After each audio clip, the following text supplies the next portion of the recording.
यौवन के प्रारंभ में राम कुमार जी का कलकत्ते में संस्कृत पाठशाला स्थापन। पत्नी परलोक सिधारी, किंतु राम कुमार जी के दुख तथा दुर्दिन दूर न हुए। विभिन्न प्रकार से आय कम हो जाने के कारण अर्थाभाव से दिनों दिन उनकी सांसारिक अवस्था की अवनति होने लगी। लक्ष्मी जला के धान्य क्षेत्र में पर्याप्त रूप से धान होने पर भी वस्त्रादि तथा अन्य आवश्यक वस्तुओं का अभाव घर में नित्य प्रति बढ़ने लगा। इसके अतिरिक्त उनकी वृद्ध माता तथा मातृहीन शिशु अक्षय के लिए प्रतिदिन दूध की भी आवश्यकता थी। अतः कर्ज लेकर उन आवश्यकताओं की पूर्ति की जाने लगी। फलतः ऋण प्रतिदिन बढ़ता गया। नाना प्रकार की चिंता से आक्रांत हो विविध उपायों का अवलंबन करने पर भी राजकुमार जी कठिनाइयों का प्रतिरोध करने में समर्थ न हुए। अतः बंधु वर्ग के परामर्शानुसार अन्यत्र जाने से आय बढ़ सकती है, यह समझकर उसके लिए वे प्रस्तुत होने लगे। उनके शोक संतप्त हृदय ने भी इनमें अपनी सामंद सम्मति प्रदान की। प्रायः 30 वर्ष तक जिन्हें जीवन संगिनी बनाकर वे संसार यात्रा निर्वाह कर रहे थे, उनकी स्मृति घर में सर्वत्र विद्यमान रहने के कारण उस घर से दूर जाने पर ही शांति मिलने की संभावना थी। इसलिए कलकत्ता या वर्धमान, इन दो स्थानों में से कहाँ जाने पर अधिक अर्थागम हो सकता है, इस विषय में परामर्श होने लगा। अंत में यह निश्चय हुआ कि कलकत्ता जाना ही उचित है। सीहर गांव के महेश चंद्र चट्टोपाध्याय तथा देसरा के रामधन घोष आदि उनके अनेक परिचित व्यक्तियों ने कलकत्ता जाकर अर्थोपार्जन की सुविधा प्राप्त कर अपनी अपनी सांसारिक स्थिति की संतोषजनक उन्नति की है। यह बात उनके मित्र वर्ग उनसे कहने लगे। साथ ही वे लोग उनकी अपेक्षा विद्या, बुद्धि तथा चारित्रिक शक्ति में बहुत कुछ हीन है, यह कहने में भी वे लोग नहीं चूके। अतः पत्नी वियोग के कुछ ही दिन बाद रामेश्वर जी पर घर का भार सौंपकर श्री राम कुमार जी कलकत्ता आ गए और झामापुकुर नामक मोहल्ले में संस्कृत पाठशाला खोलकर वे छात्रों को पढ़ाने लगे। राम कुमार जी की पत्नी के निधन से कामारपुकुर के पारिवारिक जीवन में अनेक परिवर्तन उपस्थित हुए। उस घटना से श्रीमती चंद्रा देवी को बाध्य होकर घर के समस्त कामकाजों का भार पुनः संभालना पड़ा। राम कुमार जी के पुत्र अक्षय के लालन पालन का दायित्व उसी दिन से उनके कंधों पर आ पड़ा। उनके मध्यम पुत्र रामेश्वर जी की पत्नी उन कार्यों में यथासाध्य सहायता करने लगी, किंतु उस समय वह नितांत बालिका थी, अतः उससे विशेष सहायता मिलने की कोई संभावना नहीं थी। इसीलिए श्री रघुवीर की सेवा, अक्षय का लालन पालन तथा घर की रसोई आदि सब कुछ उन्हें ही करना पड़ता था। इन कार्यों को करने में उनका सारा दिन बीत जाता था। क्षण भर के लिए भी विश्राम करने का अवकाश नहीं मिलता था। इस आयु में घर का सारा भार इस प्रकार अपने ऊपर लेना सुख साध्य न होने पर भी इसे श्री रघुवीर की इच्छा मानकर चंद्रा देवी बिना किसी प्रतिवाद के उन कार्यों को करने लगी। दूसरी ओर घर के आय व्यय का भार भी रामेश्वर जी पर पड़ने के कारण अर्थोपार्जन कर कैसे परिवार को सुखी कर सकें, इस चिंता में वे निमग्न हुए। छोटे भाई गदाधर को अपने प्राणों से अधिक प्यार करने पर भी उसकी शिक्षा आदि की उन्नति हो रही है या नहीं, इस विषय में भी श्री रामेश्वर जी ने कभी ध्यान नहीं दिया। इसका कारण यह था कि एक तो ऐसा करना उनके स्वभाव के विरुद्ध था, साथ ही आर्थिक चिंता के कारण उन्हें विभिन्न स्थानों में आना जाना पड़ता था। इसीलिए उधर ध्यान देने का उस समय न तो समय था न उनकी इच्छा होती थी।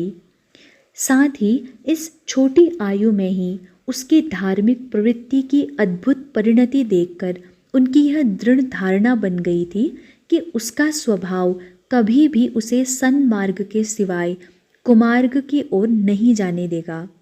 पड़ोस के नर नारियों का उस पर प्रगाढ़ विश्वास तथा उसे परम आत्मीय समझ, उसे प्यार करना देखकर उनके मन में यह धारणा दृढ़ हो गई थी, क्योंकि वे समझते थे कि विशेष रूप से सत स्वभाव तथा उदार हुए बिना कोई भी व्यक्ति संसार में सब लोगों के हृदय को आकर्षण कर उसकी प्रशंसा का पात्र नहीं बन सकता। इसीलिए बालक के उज्ज्वल भविष्य की कल्पना कर उनका हृदय आनंदित हो उठता था और वे सदा निश्चिंत रहते थे। अतः राम कुमार जी के कलकत्ता जाते समय 13वें वर्ष में पदार्पण कर गंगाधर एक प्रकार से अभिभावक शून्य हो गया तथा उसका उन्नत स्वभाव उसे जिस ओर प्रेरित करने लगा उस उधर ही वह अभूत रूप से बढ़ने लगा। इससे पूर्व हम देख चुके हैं कि इस अल्पायु में ही गदाधर अपनी सूक्ष्म दृष्टि द्वारा प्रत्येक व्यक्ति तथा कार्य के अंतर्निहित उद्देश्य को भली भांति देखने में अभ्यस्त हो गया था। इसीलिए उसे यह समझने में विलंब न लगा कि धनोपार्जन को ही उद्देश्य मानकर लोग पाठशाला में पढ़ने तथा संस्कृत विद्यालयों में उपाधि भूषित होने के लिए सचेष्ट होते हैं। साथ ही नाना प्रकार के कष्ट उठाकर अर्थोपार्जन तथा उससे सांसारिक भोग सुख प्राप्त कर लोग उसके पिता के समान सत्यनिष्ठा, चारित्रिक बल तथा धर्म लाभ करने में समर्थ नहीं हो पाते। यह भी दिनों दिन उसको प्रतीत होने लगा। गांव के किसी परिवार के लोग स्वार्थांध हो जमीन जायदाद को लेकर परस्पर विवाद तथा मुकदमे में फंस जाते। घर तथा खेत के अपने अपने हिस्सों को यह मेरा है वह उसका है इस प्रकार रस्सी से नापकर तय करने के पश्चात कुछ दिन उसका उपभोग करते न करते ही इस लोक से विदा हो जाते हैं। इस प्रकार के अनेक दृष्टांतों को देखकर बालक ने अच्छी तरह से यह समझ लिया था कि धन तथा भोग लालसा के कारण ही मानव जीवन में अनेक अनर्थ उपस्थित होते हैं।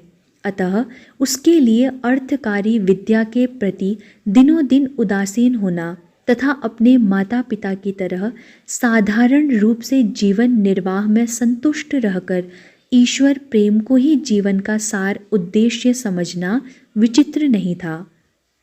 इसीलिए साथियों के प्रेम से आकृष्ट होकर प्रायः प्रतिदिन किसी न किसी समय पाठशाला जाने पर भी श्री रघुवीर की सेवा पूजा तथा घर के कार्यों में सहायता देकर अपनी माता के परिश्रम को हल्का करने में गदाधर का अधिक समय बीतने लगा। उन कार्यों में संलग्न हो तीसरे पहर तक प्रायः प्रतिदिन उसे घर पर रहना पड़ता था। इस प्रकार घर पर अधिक समय तक रहने के कारण पड़ोस की रमणियों से मिलने का उसे अधिक सुयोग प्राप्त हुआ था। घर के कामकाज समाप्त करने के पश्चात अवकाश मिलने पर उनमें से अधिकांश स्त्रियां श्रीमती चंद्रा देवी के समीप उपस्थित होती थीं और बालक को वहां देखकर कभी उससे गाने तथा कभी धार्मिक उपाख्यानों का पाठ करने के लिए अनुरोध करती थी। बालक भी उनके अनुरोध को यथासाध्य पालन करने का प्रयत्न करता था। घर के कार्यों में चंद्रा देवी की सहायता करने के कारण समयाभाव दिखाई देने पर वे परस्पर सम्मिलित हो श्रीमती चंद्रा देवी के कार्यों को स्वयं कर देती थी तथा बालक के मुख से पुराणों की कथा तथा संगीतादि सुनने का समय निकाल लेती थी। इस प्रकार उनको कुछ देर तक धर्म ग्रंथों का पाठ तथा संगीतादि सुनाना गदाधर के नित्य कर्म का एक अंग हो गया था। रमणियों को उसके पाठ से इतना अधिक आनंदानुभव होता था कि वे अधिक समय तक उसको सुनने की आशा से अपने अपने घर के कामकाज यथाशीघ्र समाप्त कर चंद्रा देवी के समीप उपस्थित होने लगी। गदाधर उनके समीप केवल पुराण पढ़कर ही नहीं सुनाता था, किंतु और भी नाना प्रकार से उन्हें आनंदित किया करता था। गांव में उस समय 3 अभिनय मंडली, एक बाउल संगीत तथा 1-2 कविगान के दल थे। इसके अतिरिक्त अधिक संख्या में वहाँ वैष्णवों का निवास होने के कारण प्रतिदिन सायंकाल अनेक घरों में श्रीमद् भागवत की कथा तथा संकीर्तन आदि होते रहते थे। बचपन से उनको श्रवण करने के फलस्वरूप तथा उनकी अपनी स्वभाव सिद्ध प्रतिभा से गदाधर को इन दलों के नाटक, संगीत तथा संकीर्तनों का अभ्यास हो चुका था। अतः रमणियों के आनंद वर्धन के निमित्त वह किसी दिन नाटक, किसी दिन बाउलों के गीत, किसी दिन कविगान और किसी किसी दिन संकीर्तन किया करता था। नाटक की आवृत्ति के समय भिन्न भिन्न स्वरों से विभिन्न भूमिकाओं के संलापों का उच्चारण कर वह अकेला ही समस्त चरित्रों का अभिनय किया करता था।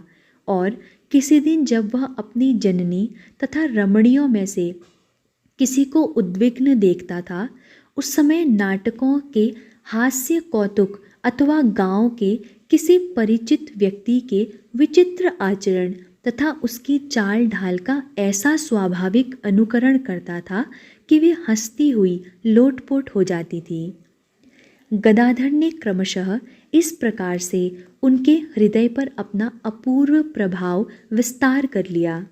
बालक के जन्म के समय उसके जनक जननी को जो अद्भुत स्वप्न तथा दिव्य दर्शन हुए थे, उनका विवरण पहले ही इन रमणियों ने सुन रखा था तथा देवी देवताओं का भावावेश होने से समय समय पर बालक की जो विचित्र अवस्था होती थी, उनको भी उन्होंने स्वयं अपनी आँखों से देखा था।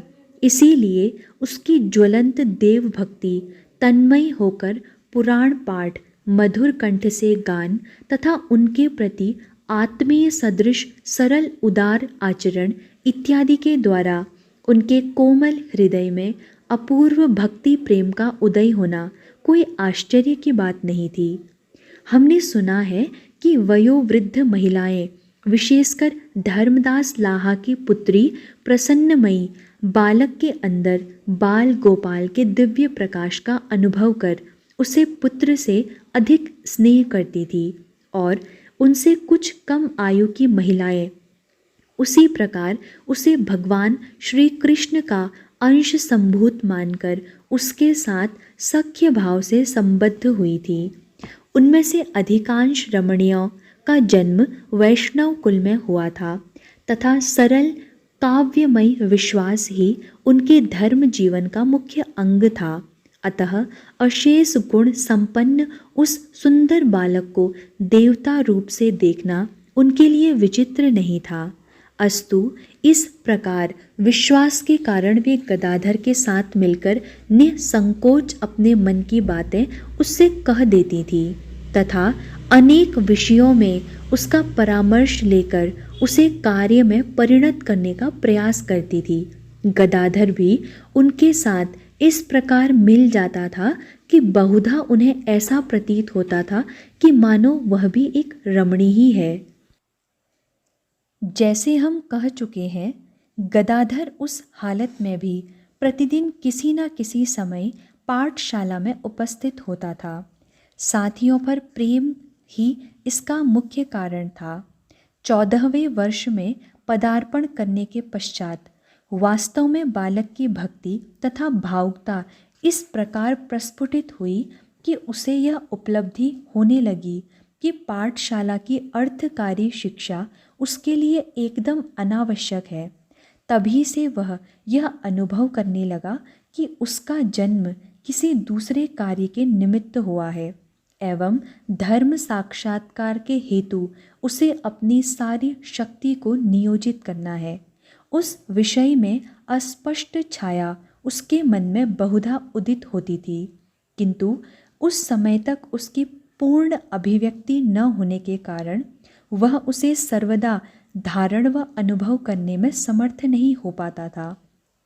किंतु भविष्य में अपने जीवन को किस प्रकार परिचालित करना है, जब यह भावना कभी उसके मन में उदित होती थी, तब उसकी विचारशील बुद्धि तत्काल ही उसे ईश्वर के प्रति निर्भर होने का संकेत कर गैरिक वसन, पवित्र अग्नि, भिक्षा लब्ध भोजन तथा निसंग विचरण के चित्र को उसके मानस पट पर उज्ज्वल वर्ण से अंकित कर देती थी।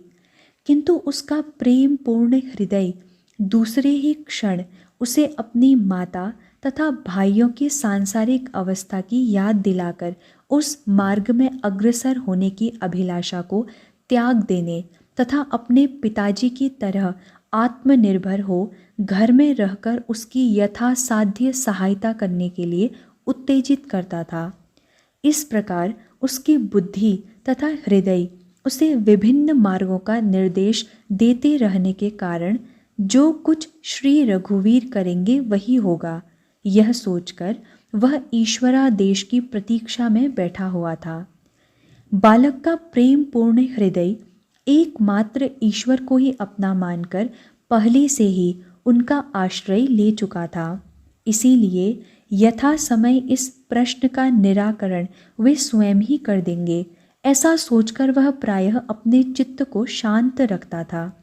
इस प्रकार बुद्धि तथा हृदय के विवाद में उसका विशुद्ध हृदय ही अंत में विजयी होता था और उसकी प्रेरणा अनुसार ही वह सब कुछ किया करता था। गदाधर उस समय अपने असाधारण सहानुभूति संपन्न विशुद्ध हृदय से कभी कभी एक अन्य विषय की भी उपलब्धि कर रहा था।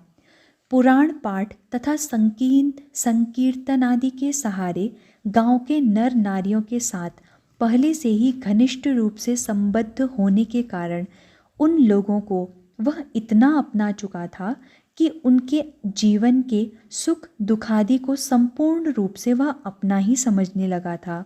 इसलिए जब उसकी विचारशील बुद्धि उसे संसार त्याग करने की प्रेरणा प्रदान करती थी, तत्काल ही उसका हृदय उन नर नारियों के सरल तथा प्रेम पूर्ण आचरण एवं उसके प्रति उनके असीम विश्वास का स्मरण दिलाकर उसे इस प्रकार अपने जीवन को नियोजित करने का संकेत देता था कि जिसे देखकर वे भी अपने अपने जीवन को तदनुसार परिचालित करते हुए उच्च आदर्श को प्राप्त कर कृतार्थ हो सकें एवं जिससे उसके साथ उनका वर्तमान संबंध प्रगाढ़ पारमार्थिक संबंध में परिणत हो सदा के लिए अविनश्वर रह सके। इसलिए बालक का स्वार्थ गंध रहित हृदय इस विषय का स्पष्ट आभास प्रदान कर उससे यह कह उठता था, अपने लिए संसार को त्यागना यह तो स्वार्थ पड़ता है। ऐसा कोई आचरण करो कि जिससे ये सभी लोग उपकृत हो सकें। किंतु पाठशाला एवं तदंतर संस्कृत विद्यालय में विद्याभ्यास करने के संबंध में उस समय गदाधर के हृदय तथा बुद्धि को एक ही बात सम्मत थी। किंतु सहसा पाठशाला त्याग देने पर साथियों को उसके संग से अधिकतया वंचित होना पड़ा। यह जानकर ही वह उस कार्य को नहीं कर पा रहा था। कारण यह था कि प्रमुख रूप से गया विष्णु आदि उसके समवयस्क बालक उसे हृदय से प्यार करते थे और उसकी असाधारण बुद्धि तथा असीम साहस को देखकर उन लोगों ने यहाँ भी उसे नेता चुन रखा था। उस समय की एक घटना से बालक को अर्थकारी विद्या का परित्याग करने का अवसर प्राप्त हुआ। गदाधर का अभिनय करने की शक्ति को देखकर उसके कुछ साथियों ने एक दिन उससे नाटक मंडली बनाने का प्रस्ताव किया तथा उस विषय में शिक्षा देने का भार ग्रहण करने के लिए उससे अनुरोध किया। गदाधर ने भी अपनी सम्मति दे दी, किंतु अभिभावकों को इस विषय का पता लग जाने से बाधा पहुंचने की संभावना है। यह सोचकर कहाँ इस विषय की शिक्षा प्रारंभ की जाए, एतदर्थ बालक वृंद चिंतित हो उठे। गदाधर की उद्भावनी शक्ति ने उन्हें मणिक राजा के आम्रकानन का निर्देश दिया एवं प्रतिदिन पाठशाला से भागकर निर्धारित समय पर वहां उपस्थित होने का उन लोगों ने निश्चय किया। अविलंब ही संकल्प कार्य में परिणत किया गया एवं गदाधर की शिक्षा से स्वल्प काल में ही अपने अपने संलापों और संगीतों को कंठस्थ कर बालकों ने श्री रामचंद्र तथा श्री कृष्ण विषयक अभिनय के द्वारा आम्रकानन को रंगभूमि बना दिया। यह बात अवश्य है कि गदाधर को अपनी उद्भावनी शक्ति से उन अभिनयों के समस्त अंगों को पूर्ण करना तथा उनके प्रधान चरित्रों की भूमिकाओं में अवतीर्ण होना पड़ता था। फिर भी नाटक मंडली साधारणतया ठीक ही बनी थी। यह देखकर सभी बालक आनंदित हुए। ऐसा सुना जाता है कि आम्रकानन में अभिनय के समय भी गदाधर को समय समय पर भाव समाधि होने लगी थी। संकीर्तन तथा नाटक में गदाधर का अधिक समय व्यतीत होने के कारण चित्र विद्या में वह अधिक अग्रसर नहीं हो सका। फिर भी ऐसा सुना जाता है कि गौरहाटी नामक गांव में छोटी बहन श्रीमती सर्वमंगला को बालक उस समय एक दिन देखने गया था एवं घर में प्रविष्ट होते ही उसने देखा कि बहन प्रसन्नता के साथ अपने पतिदेव की सेवा कर रही है। यह देखकर उसके कुछ दिन बाद उसने अपनी बहन तथा उसके पतिदेव का उस अवस्था का एक चित्रांकन किया था। हमने सुना है कि परिवार के सभी लोग उस चित्र की दोनों मूर्तियों के साथ श्रीमती सर्वमंगला तथा उसके पतिदेव के अत्यंत सादृश्य को देखकर परम विस्मित हुए थे। देव देवियों की मूर्ति निर्माण करने में गदाधर विशेष दक्ष हो गया था। उसका धार्मिक स्वभाव उन मूर्तियों का निर्माण कर अपने साथियों को लेकर उनका यथाविधि पूजन करने के निमित्त बहुधा उसे प्रेरित करता था। अस्तु पाठशाला छोड़ने के उपरांत अपने हृदय की प्रेरणा अनुसार गदाधर पूर्वोक्त कार्यों में संलग्न रहकर घर के कार्यों में चंद्रा देवी की सहायता करता हुआ समय बिताने लगा। मातृहीन शिशु अक्षय भी उसके हृदय पर अपना अधिकार जमाकर प्रायः उसको अपने समीप आबद्ध कर रखता था। चंद्रा देवी को घर के काम काज करने के लिए अवसर प्रदान करने के निमित्त शिशु को गोद में लेना तथा उसे नाना प्रकार के खेल कूद में भुला रखना उस समय उसके नित्य कर्मों का एक अंग सा बन गया था। इस प्रकार 3 वर्ष से भी अधिक काल व्यतीत हो जाने पर गदाधर क्रमशः 17 वर्ष की आयु में प्रविष्ट हुआ। इन 3 वर्ष के परिश्रम के फलस्वरूप श्री राम कुमार जी की कलकत्ते की संस्कृत पाठशाला में छात्र संख्या की वृद्धि हुई, जिसके परिणाम स्वरूप पहले की अपेक्षा उन्हें अधिक अर्थोपार्जन करने में सुविधा प्राप्त हुई। कलकत्ते में अधिकांश समय व्यतीत करने पर भी श्री राम कुमार जी वर्ष में एक बार कुछ दिन के लिए कामारपुकुर आकर अपनी जननी तथा भाइयों की देखभाल किया करते थे। उस समय पढ़ने लिखने में गदाधर की उदासीनता को देखकर वे चिंतित हुए। वह किस तरह अपना समय बिताया करता है, विशेष रूप से उन्होंने इसका पता लगाया और अपनी माता तथा मध्यम भाई रामेश्वर से परामर्श कर उसे कलकत्ते में अपने समीप रखना ही उचित समझा। वहाँ छात्र संख्या वृद्धि के साथ ही साथ संस्कृत पाठशाला के अन्यान्य कार्य भी बढ़ चुके थे, इसलिए उन कार्यों की सहायता के निमित्त एक व्यक्ति की आवश्यकता भी वे अनुभव कर रहे थे।